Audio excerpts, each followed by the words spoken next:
How's it going, Dave from Comic Book Investments? So in this video, we're going to look at 5 keys that are dropping in price, and some of them dropping by quite a bit, and some of them, you know why they're dropping. So let's get right into it. First we got is Thor number 337. This is the first appearance of Beta Ray Bill. A 9.4 is down 72% from $400 back in 2021 to now selling for $113. A 9.6 is down 73% from $821 to $223, and a 9.8 is down 65% from $1750 to $604. So there was a lot of speculation on this book. You know, people thought Beta Ray Bill was going to show up in all sorts of stuff. Never really did. I think he was in Thor 3. There's like a statue kind of thing in the background. Nothing that important. But nonetheless, this is still, I think, a good book. This is the first appearance of Beta Ray Bill, but it's also the first appearance of, well, not the first. It's the start of the Simonson run. So that was a pretty good run. I happen to like his artwork. Pretty cool stuff. But nonetheless, it's been dropping a lot. I haven't really seen any sort of thing of it like really slowing down. So I would expect this book to continue to drop. All right, next we have Teenage Mutant Ninja Turtle Adventures number 1. A 9.4 is down 64% from 400 to 145. A 9.6 is down 68% from 580 to 187. And a 9.8 is down 77% from 1,700, yes, 1,700 to 399. Now, this is just one of those cases where, this book all of a sudden shoots up. You can see it shot up by like, 10x. It's some ridiculous thing. And, when that happens and it shoots up so fast, everyone starts, looking through their comic collection like, do I have this book that, was basically worthless before? And now they look, oh, I have it. And there's like, I've lost a ton of money on these books because I had a bunch and it was just one of those things that, you list it, and look how much it's dropped. It's just pretty much just been going straight down. You list it, you're here where the market is, but by the time you list it, the market dropped just a little bit. And then a week goes by and now the market's here. Another week goes by here, and then it's like, it's like you're trying to catch this falling knife. It's kind of slowed down a little bit towards the end, but again, it's dropping from $1,700, now selling for $400. That's like a huge, huge, huge drop in price. All right, next we got is Spawn 119. A 9.4 is down 41% from 275 to 163. A 9.6 is down 53% from 475 to 225. And a 9.8 is down 75% from 1025 to 255. This is the first cameo appearance of the Gunslinger. He later had his first full appearance in Spawn number 174, 175.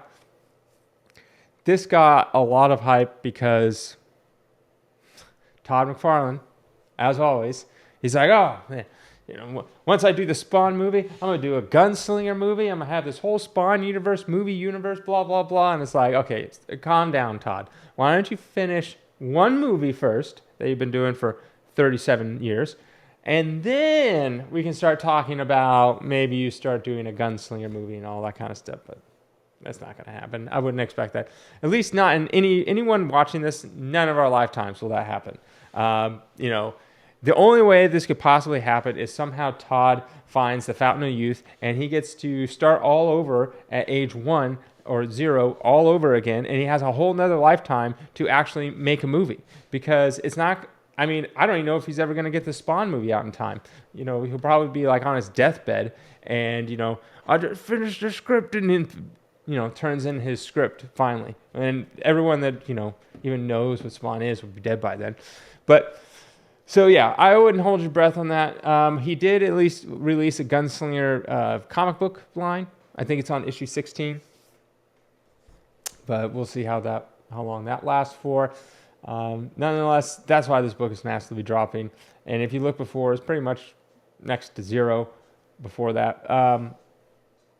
But it should still stabilize probably around, I don't know, it'll be under a $200 book. I can see it anywhere between like $100 to $200 book, because it is still a cameo appearance of Gunslinger, and Gunslinger does have his own series going on.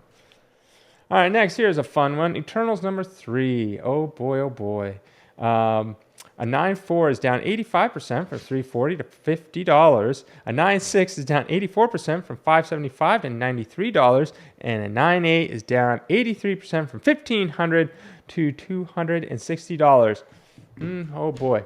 And I looked up $260 what it's selling for. This was right around the 2016 price, before any news of Eternals, whatever, gobbledygook stuff that they're having.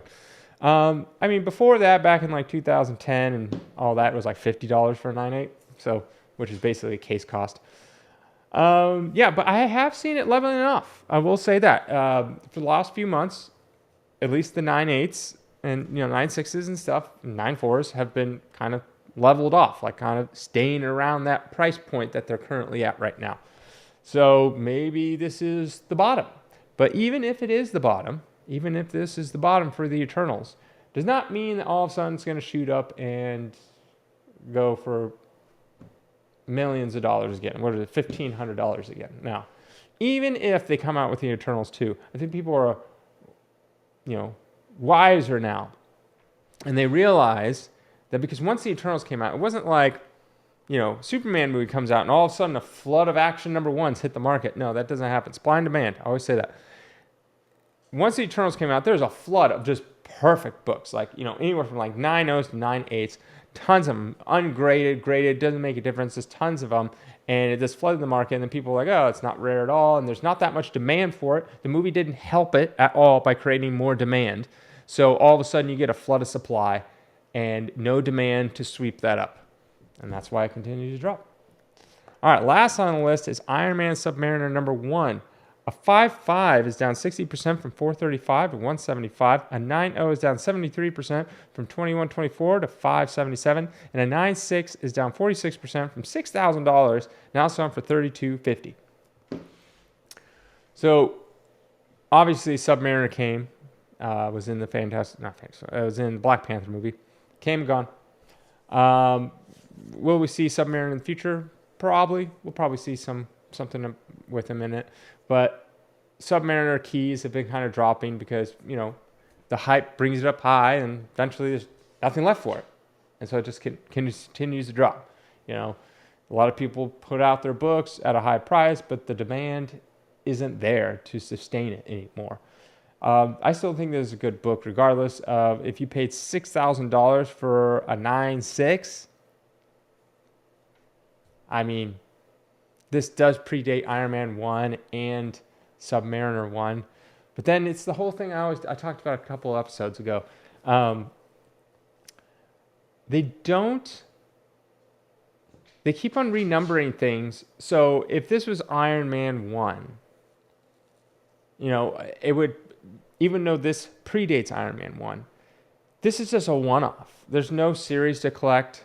Like, there's a lot of people that, I love Iron Man. And let's say you start, your first comic book ever is Iron Man, I don't know, 250, whatever that is. I have no idea. I think he fights Dr. Doom or something. I don't know. Maybe. I could be completely wrong. But anyways, is it the cover with Dr. Doom and Iron Man, like, going like this? I don't remember.